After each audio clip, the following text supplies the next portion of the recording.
آئیے اب سلطان صلاح الدین ایوبی کی کہانی بھی سنتے ہیں۔ اسلام کا مجاہد اعظم، یہ حلال اور صلیب کی جنگوں کا ہیرو، اور جس پہ امت اسلامیہ کو آج بھی ناز ہے۔ اس کے زمانے میں ریجینالڈ بدبخت ایک انگلستان کے شہزادے نے حاجیوں کے قافلے کو روک لیا اور ان کا سامان لوٹ لیا۔ انہوں نے کہا ہم حج پہ جا رہے ہیں، تو نے ہمارا سامان لوٹ لیا، ہمیں جانے دے۔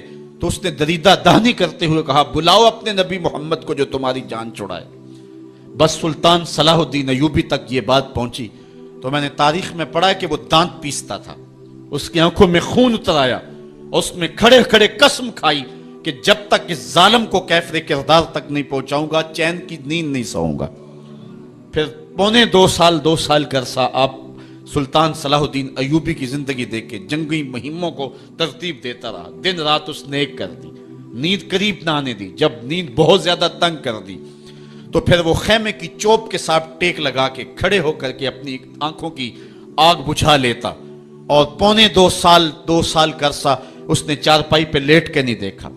پھر وہ لمحے آئے کہ اللہ نے اس کی مراد پوری کی۔ انگلستان کے شہزادے لائن میں کھڑے تھے، اس نے شاہ گاما کو اپنی کرسی دی اور ساتھ کہا ہم جس کو کرسی دیتے اسے امان دیتے ہیں۔ پھر اس نے اس کے جو نائٹس تھے ان کو آب خورے دیے، ان میں پانی دیا، کہا جس کو ہم پانی دیتے ہیں اس کو امان دیتے ہیں۔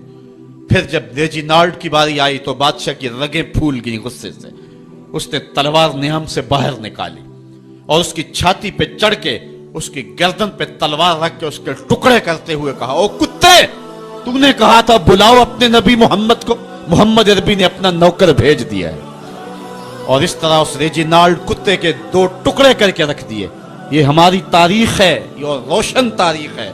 ہمارے اسلاف، ہمارے بزرگ اس دور کے شہنشاہ، اس دور کے بادشاہ اتنی جرأت اور اتنی عظیمت رکھا کرتے تھے، اور آج ہماری کمزوریاں نے دشمنوں کو دلیر کر دی ہے۔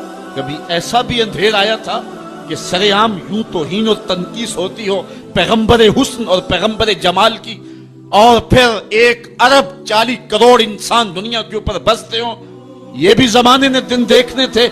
تو امت مسلمہ کی موت واقع ہو جائے اگر حضور علیہ السلام کی توہین باقی رہتی ہے، اس لیے امت کو پوری قوت کے ساتھ کھڑا ہونا ہے اور اپنے نبی علیہ السلام کی توہین